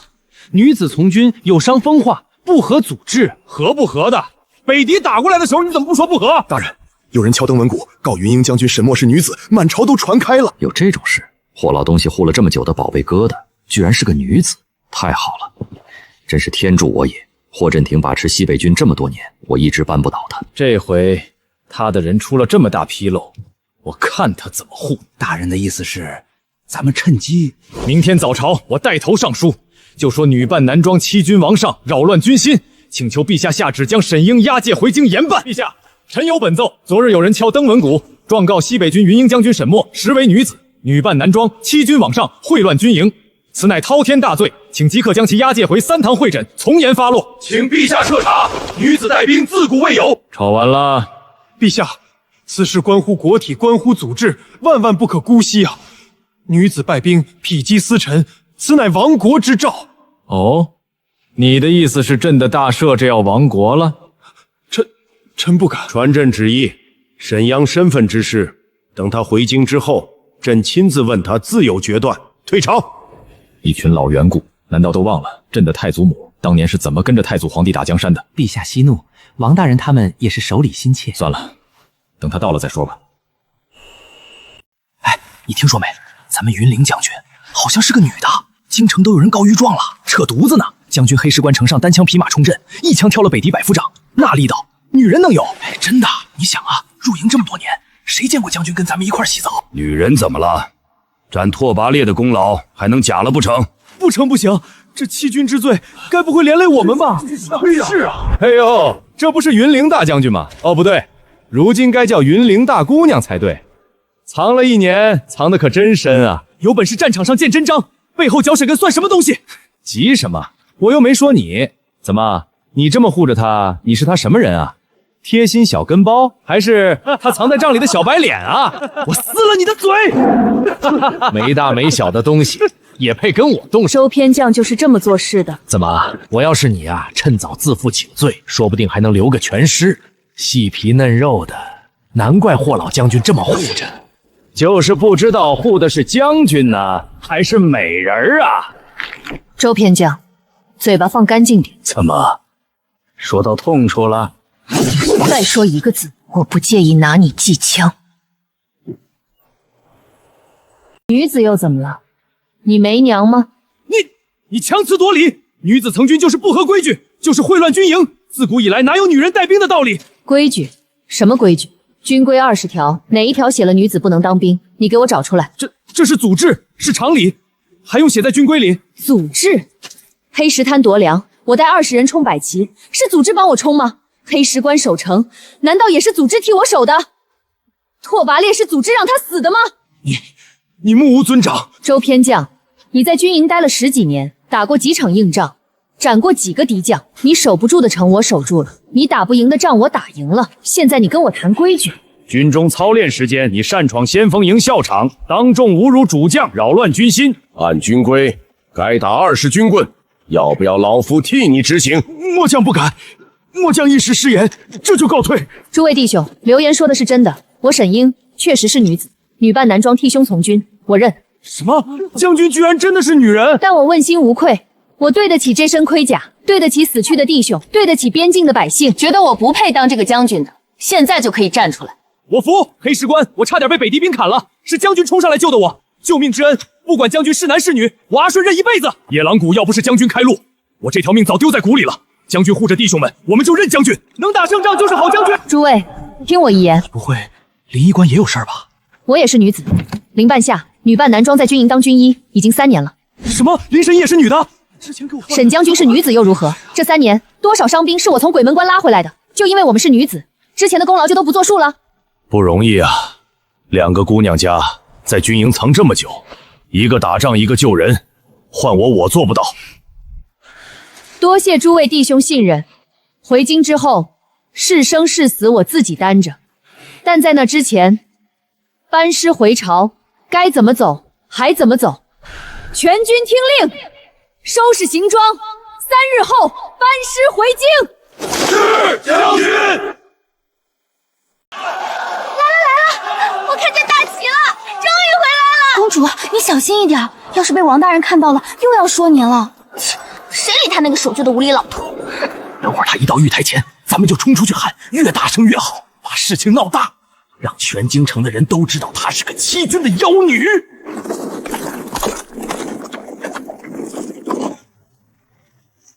云衣将军凯旋！末将沈令平定边患，班师回朝，参见陛下。陛下，草民有天大的冤情要奏。让他说。陛下，这个沈墨根本不是男人，她是女子，本名沈英，女扮男装替兄从军，欺君罔上，罪该万死啊！陛下，扯呢吧？女人能上战场，还能当大将军？胡说八道！她就是个妖女，欺骗陛下，混进军营，败坏军纪，请陛下将她拿下，打入天牢，满门抄斩。陛下，此事关乎国体，关乎祖制，若真有女扮男装欺君之事，将审下旨，扬权审判。陛下，李富贵说的是真的，我沈英确实是女子，女扮男装替兄从军。我就说嘛，哪有男人长那么秀气的？原来真是姑娘家。可这是欺君之罪啊，要杀头的吧？多好的将军啊，太可惜了。可惜啥？人家守了边境，救了多少百姓，是男是女重要吗？能打胜仗就是好将军。此令一开，后世皆会效仿，到时候大赦朝纲废乱，请陛下下旨，将沈英拿下审问。请陛下下旨。大胆沈英，你既已亲口承认欺君，就该束手就擒。不错，欺君之罪，按律当斩，请陛下下旨。王大人说臣欺君承认，但臣想问王大人一句：臣替兄从军这些年，是吃了空饷，还是打了败仗？是害了百姓，还是丢了国土？若都没有，那臣这欺君之罪，欺的是哪门子君？功是功，过是过，战功再大也抵不过欺君之罪。祖制摆在那儿，女子就该在家相夫教子，抛头行军打仗，成何体统？祖制，王大人中的祖制是哪朝哪代的祖制？自然是我大圣祖制。太祖皇帝开国之时，太祖皇后也率娘子军随军。臣不敢，臣岂敢非议太祖皇后？陛下明鉴，臣绝无此意。沈将军此言差矣，男女有别，天经地义。女子体质柔弱，本就不适合上阵杀敌，强行从军不过是白白送命，浪费粮草罢了。张大人说女子体质柔弱，那是自然，男女天生力道悬殊，这是常理。臣入营时身高5尺，体重不过100斤，但臣新兵考核，枪法第一，剑术第一，沙盘推演第一，这些都是臣靠本事挣来。力气可以练，本事可以学，有没有心才是最重要。张大人在京城养尊处优，恐怕连弓都拉不开吧？按大人的逻辑，是不是文官体弱也不配拿俸禄？你巧言厉色，强词夺理。就算你能打又如何？女子从军有伤风化，一营男女混住，成何体统？我大圣的脸面往哪儿搁？有伤风化？那当然，男女授受不亲。北敌人打进来，掳走我们的姐妹妻女，那才叫有伤风化。将士们在前线流血牺牲，后方的人站在城门楼子底下拿风话说事，这才叫没脸面。臣入营时住的是通铺，吃的是大锅饭，但臣上阵冲在最前面，自问没有做过一件伤败俗的事儿。倒是诸位大人坐在高堂之上，拿女子的清白说事，不觉得惭愧吗？沈将军倒是好口才，但你说破天也改变不了你欺君的事实。你一个人能打，不代表所有女子都能打，坏了祖宗规矩，值得吗？王大人觉得我只是一个人，王大人觉得女子从军只是我一个人的事，不然呢？就你一个特例罢了。第一，我大圣人口5000万，女子占1半，如果女子也能从军，兵源就能多1倍，边境防线就能多一层保障。第二，黑石关守城战，城内的妇糜帮着搬石头、熬汤药、缝旗帜，那是后勤，救了多少伤员，省了多少兵力。臣站在城头上亲眼看见，有个大娘搬起磨盘大的石头，狠狠砸向北敌兵的脑袋。如果他们受过训练，拿起刀枪就能上城，黑石关根本不会守得那么苦。说得对，我家婆娘搬东西比我还有劲儿。就是啊，真到了玩命的时候，谁管男女？第三，北敌人最擅长掳掠女子，因为他们知道女子不会反抗，抓了就能带走。如果我们的女子都会武艺，都能自保，北狄人还能那么轻易得手吗？边境百姓的损失还会那么大吗？诸位大人觉得女子从军是坏规矩，可在臣看来，这是利国利民的大好事。多一个人拿起刀，就多一份守护家国的力量；多一个女子能自保，就少一个家庭支离破碎。说得好听，女子体力本就不如男子，上了战场也是送死，白白浪费粮草。王大人没见过，不代表不存在，但就是臣带200轻骑突袭王帐，亲手斩了拓跋烈。那是士兵们拼命，跟你是不是女人有什么关系？臣打了这么多仗，哪一场不是硬仗？王大人说女子上战场是送死，是在说臣带的兵都是废物吗？愿随沈将军。王大人还有话说，不如大人说说，你为边境做过什么？是送过粮草，还是出过计策？是上阵杀过敌，还是救过百姓？我是文官，自有分内之事。诸位大人站在这里，拿祖制风化压人，动动嘴皮子就要治臣的罪。可祖制是死的，人是活的。祖宗定下规矩是为了保家国平安，如果规矩守不住家国，那改一改又何妨？说的太对了，能保家卫国就是好样的。强词夺理，总之女子带兵就是不行，自古没有这个道理。太祖皇后当年随太祖打江山，也是自古未有。如今臣只是想走太祖皇后走过的路。陛下，臣欺君之罪任凭处置，但臣今日所言句句属实。女子从军，利大于弊，还请陛下给天下女子一个机会。下，您可不能被这妖女迷惑了，她就是巧言令色，欺君之罪不能饶啊！杀了她，满门抄斩！李富贵，你算个什么东西，也配在这儿喊打喊杀？霍老将军，你护着她是什么意思？她可是欺君罔上。欺不欺君，陛下自有胜断。但沈凌这一年打的仗立的功，老夫亲眼看着的。你在村里吃香喝辣的时候，他可是在城头上跟北狄人玩命。陛下，老臣愿以项上人头担保，沈凌绝非奸佞之辈。这样的功臣，要是因为一句女子不能从军就治罪，以后谁还敢为大圣拼命？父皇，沈将军守了边境，斩了北狄王，让咱们大圣的百姓再也不用怕胡人来抢。这么大的功劳，凭什么因为是女子就不算数？女儿觉得沈将军做得对，保家卫国本来就不分男女。陛下，草民是黑石关的百姓，北狄人当时围城了3天3夜，城里粮食吃光了，男丁死伤过半，眼看就要城破了。是沈将军带着兵冲进来，守住了城。她是女子又怎么样？她是我们的大恩人啊！没有她，黑石关的百姓早就死绝了。对，我们黑石关的百姓都感念沈将军的恩情，将军是好官，是大英雄。请陛下开恩，将军无罪。我虽然没去过边境，但我知道是沈英将军平定了10年边患，以后边境太平了，我们走商路也安心。将军有功，不能杀。保家卫国不分男女，请陛下恩准，沈将军是大英雄。众人平身，朕今天把话撂在这里。沈良平定10年边患，朕记着；大赦的百姓也记着。朕不会因为她是女子就抹了她的功劳，更不会因为一句祖制就寒了功臣的心，寒了百姓的心。沈英欺君之罪，朕赦了。陛下圣明。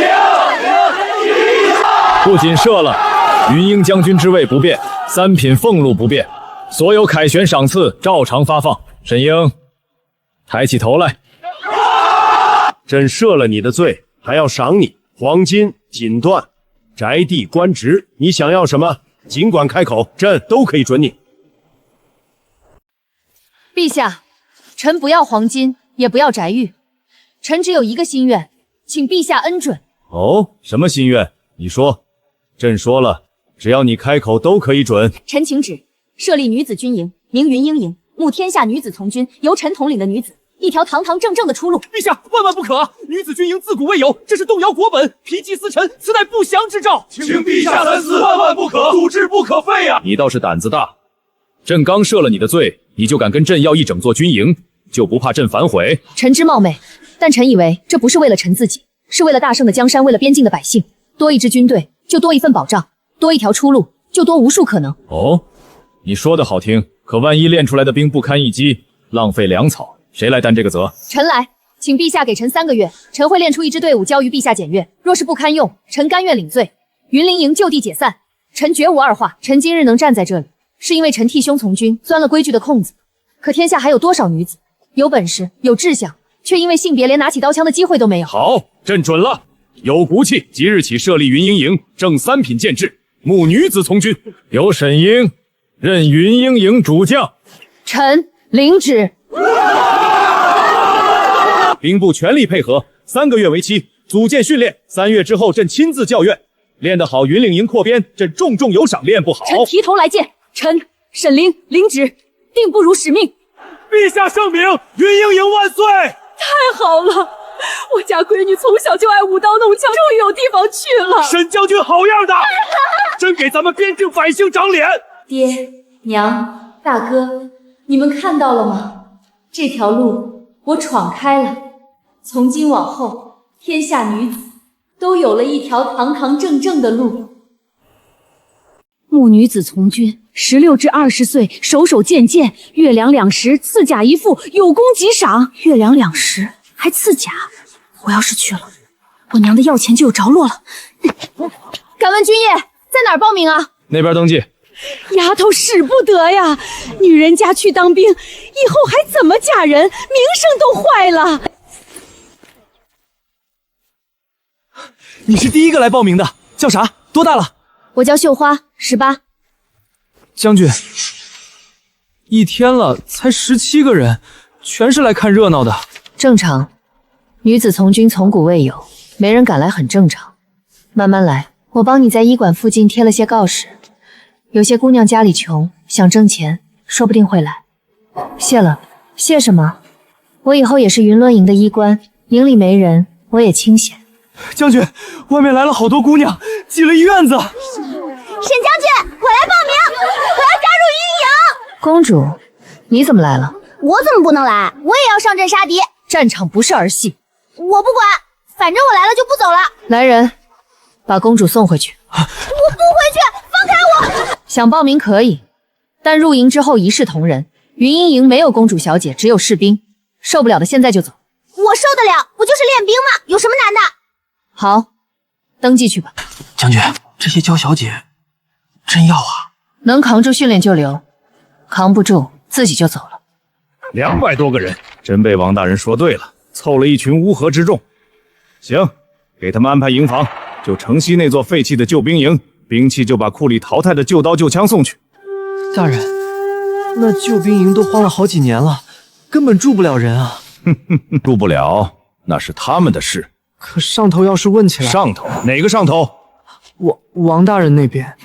王大人自己都嫌他们碍眼，巴不得我把他们打发得远远的。是，属下明白了。去吧，照我说的办。是，属下告退。太过分了！城西旧兵营那地方都荒10年了，房顶塌一半，兵器全是锈枪锈刀，这怎么用啊？行，那我们就自己建。自己建？传令下去，所有通过的女兵3日后入营。入营第一件事，修营房。让他们自己修？对，自己动手，丰衣足食。兵部不给，我们就自己建一个云营出来。这是人住的地方，这不是破庙吗？也太破了吧！这怎么住啊？兵部是不是故意的？你们眼前的就是云灵营的营房，破，确实破了点，但兵部只给了这个，没办法。有2条路，第一条吃不消的，现在就走，云灵营不勉强；第2条留下来，我们自己动手，把这破院子修成我们自己的兵营。我不走，不就是修房子吗？我能行。好，阿顺你带20人修房顶，剩下的人清院子，整理营房内部，所有人动手。公主，您别干了，手都磨起泡了。不行，沈将军都在房头上铺瓦呢，我可是云灵营的兵，不能拖后腿。我力气大，我来吧。注意脚下，踩中间的瓤子，两边的别踩，容易断。这也太难吃了，我在家从来不吃这种东西。不然怎么办？走又不甘心，留着又吃苦。难吃是吧？等营房修好了，以后打了胜仗，立了功，伙食会越来越好。嫌难吃，就好好训练，早点立功。云英营的日子要靠我们自己挣出来。你看，我也修了半面墙呢。这就是云灵营的开始，破是破了点，但每一块砖、每一片瓦都是我们自己的。这样的云灵营，谁也夺不走。大人，他们自己动手修营房了，还有好多老兵主动去帮忙，修得还挺快。修得快又怎么样？我倒要看看，拿着一堆废铁，他们怎么练兵？还有粮草，给我按人头减半发，饿都饿跑了。我看他这女营还怎么办下去？你看那个绣花，一身蛮力，跟个男人似的，哪像个女人？就是，吃饭也狼吞虎咽的，粗鲁死了。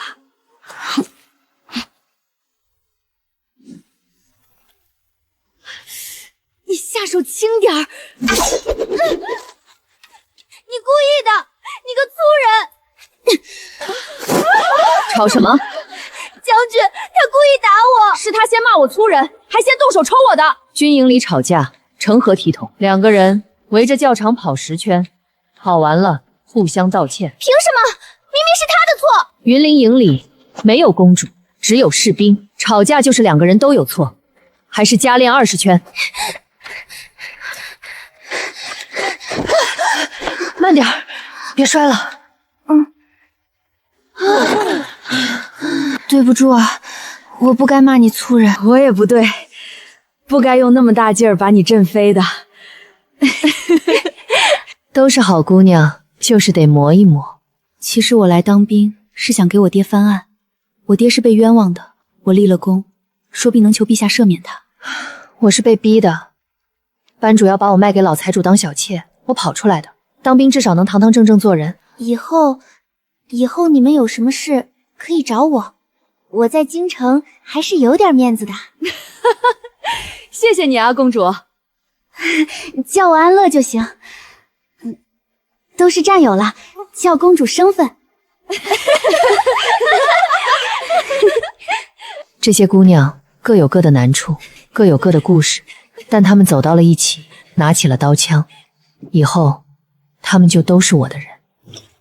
还没散伙，饿也饿不走，累也累不走，一群女人怎么这么能扛？不能再这么下去了。3月笑颜，陛下可是要亲自看。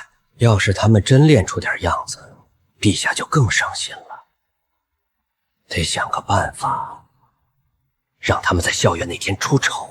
有了，校阅最后一项是冲阵，本来安排的是300普通士兵当盾墙，改成500御林军拿最重的盾。我就不信一群女人能冲开500御林军的盾墙。对不住，今儿教场我们前锋营包了，你们女营旁边空地上比划就行，反正练来练去也就那样。你说什么？教场各营轮流用，大运规矩写个明白，凭什么你们说战就战？规矩在这儿拳头硬就是规矩。我们前锋营是上阵主力，你们云灵营就是花架子。就是回家绣花去吧，打仗是老爷们的事儿。女人打什么仗？哭哭啼啼的还不够拖累人，浪费粮食。你说谁花架子？再说一遍，闭嘴！校场轮流用是大营规矩，今天就该轮到云鹰营。规矩，打赢我们前锋营小队，教场就让你们比什么？比冲阵。我们出30人截盾墙，你们也出30人冲。你这不是欺负人吗？30人的前锋营盾墙，女兵怎么冲？行，比就比。但我们冲开了，以后大营教场云鹰营随时能用，你还得给所有人道歉。哈哈哈，行。你们真能冲开，我磕头都行，就怕你们连盾墙干都挨不着。云灵营听令，箭矢阵跟我冲！冲啊！我们赢了，教场归云鹰营。还有，道歉，是我小瞧了云鹰营，对不住。赢了，我们赢了，他道歉了。都别高兴太早，今天才30个普通男兵，校阅可不是这个人数了。从明天起，冲阵加量。每天多练1个时辰。是，将军。哈哈哈哈哈哈！好啊，30女兵冲开30男兵盾墙，安乐也在那儿，有点意思。朕对这校阅真是越来越期待了。有1个月校阅，最后这1个月往死里练，撑不住的现在就可以走，撑得住的，跟我一起让全京城的人都看看，云灵营的女兵不比任何男兵直差。绝不退出！不行了，别停，还有3圈，跟上我。我能行。沉肩，手腕锁住，出枪要快，收枪要稳，别跟挠痒了似的。你们一个个的都不要命了是吧？没事，林医官，贴完我还能再冲2趟。我好像有点懂沈将军为什么要建云灵营了。靠自己本事活着，真的挺痛快的。又不吃饭，你可是主将，要是你倒下了，谁带他们练？马上吃，把这边阵型推完就吃。你也别太熬了，本来就没人觉得你们能冲开，就算输了，也没人说什么。不行，我必须赢。这不是为我自己，是为所有女人。输了，他们就会说果然女人不行；赢了，才能堵住那帮人的嘴。再说了，我觉得能赢。这帮姑娘比我想的能扛多了。沈将军，兵部决定校阅冲阵那项改成500御林军持重甲盾列阵，这也是为了考验云灵营的真本事吧？你们故意的是吧？之前说的300普通士兵，怎么临时改成500御林军了？还重甲盾，要不要脸啊？军令如山，沈将军接旨吧。太过分了，他们就是想让我们出丑，500就500，凭啥认输？改了又怎么样？500就500，他们以为改了规则就能难住我们。这1个月我们流了多少汗，磨了多少泡，就因为他们临时改规矩，之前的苦都白吃了。不白吃，500就500，我们照样冲得开。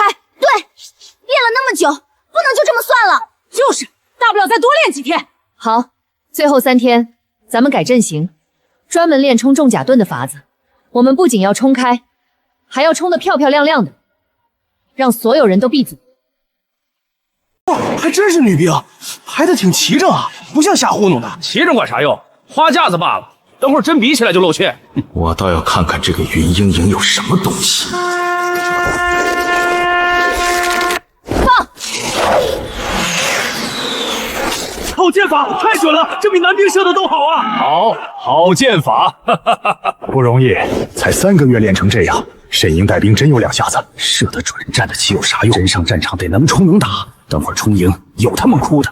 陛下，为考验云灵营真实战力，臣特调500御林军持重甲盾牌列阵。云灵营若能冲开，方算真正练成。准。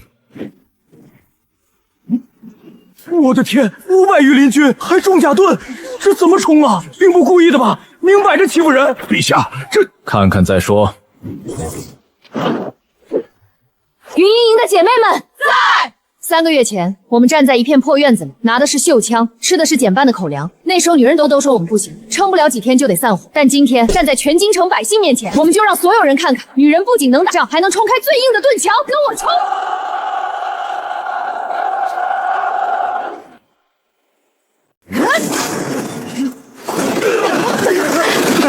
我就说嘛。第2步，左右分开，集中打两边接缝。还能不能冲？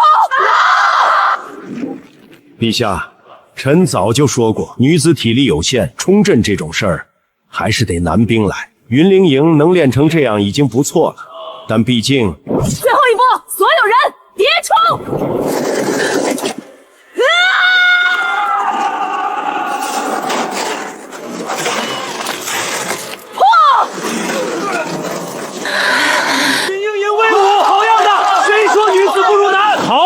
好一个云营营！200人冲开500重甲盾墙，就是精锐南军营也未必做得到。启禀陛下，云灵营冲阵完毕，请陛下检阅。好样的！你给了朕一个天大的惊喜。云灵营名不虚传，传朕旨意，云营营训练有成，战力卓绝。特赐金匾，巾帼不让须眉，粮草兵器的将授按精锐标准发。从今以后，女子也能上阵杀敌，也能冲开500人的盾墙。沈将军，急报！北敌残余部落犯边，劫掠边境村落。霍老将军请旨，派云营营出征。陛下已经准了。太好了，终于能打真仗了！杀北敌去！全体集合，半个时辰后出发边境。云灵营好样的，把那些蛮子杀得片甲不留。将军保重，一定要平平安安的。汉人都是废物，听说还搞了个女子军营，女人也能打仗，笑掉大牙！就是，女人就该在帐篷里伺候男人，等我们打过去，把那些女兵都抓回去当奴隶。还真有女人来送死！兄弟们，冲上去，都抓活的！3角阵型，冲！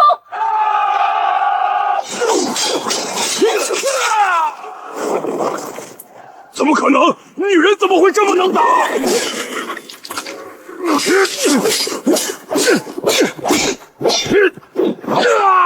往哪儿跑？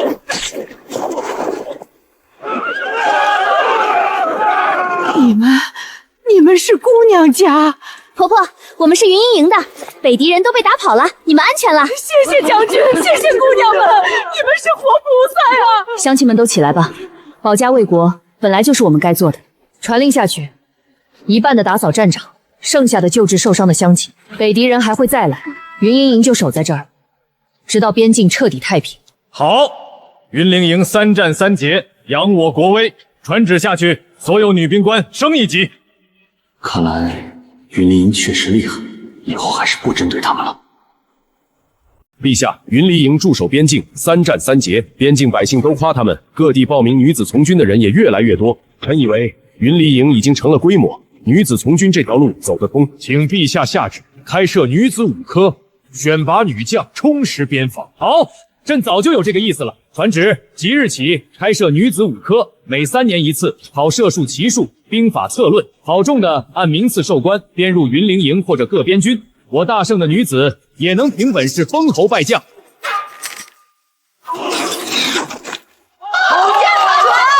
你看，才不到1年，就有这么多姑娘愿意拿起刀枪了。是啊，当初建云灵营的时候，真没想到能有今天，这才刚开始呢。以后会有更多姑娘走你闯出来的这条路，好好干，以后云灵营就靠你们了。末将定不负将军所望。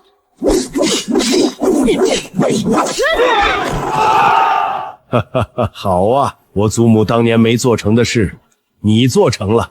女子从军，再也不是什么新鲜事儿了。还不够，我要让大圣所有边军都有女子的身影。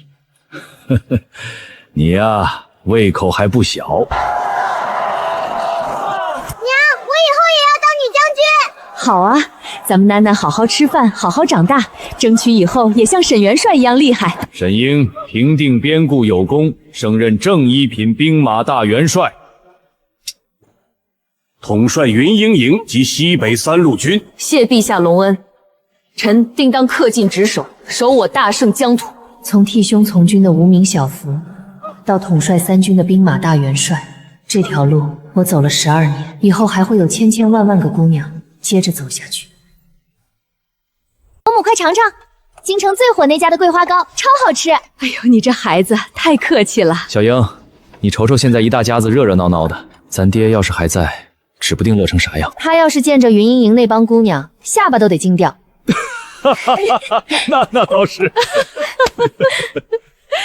你爹那老古板，纯得吹胡子瞪眼。说起来，咱家现在可真热闹。以前爹在的时候，也没这么齐全过。是啊，一家人齐齐整整的，比什么都强。现在京城小姑娘都以当兵为荣，武馆开了好几家新的。说真的，将军刚来那会儿，谁能想到啊？我还以为就是个闷葫芦新兵呢。就你嘴碎，沈将军本来就厉害。小英，这几年没少遭罪吧？这茧比你哥当年下地干活还厚。娘，不遭罪，能走到今天啥都值。当初替哥当兵，就想着保住咱家，哪想到走着走着，闯出这么大一片天。真的全靠将军，没将军我娘病没钱治，我估计就得去花楼了。就是，没云营，我还在宫里绣花呢。现在骑马打仗多爽，比绣花有意思10000倍。现在看来爹说错了，不是小子才能当大将军，有本事的都能当。哥，你说的对，本事不分男女，保家卫国也不分。天底下的路，从来不是只给男人走的。大圣姑娘们的好日子才刚开始。姐姐，等我长大了，也要进云灵营当女将军。不，我要自己建一个军营，当第1名。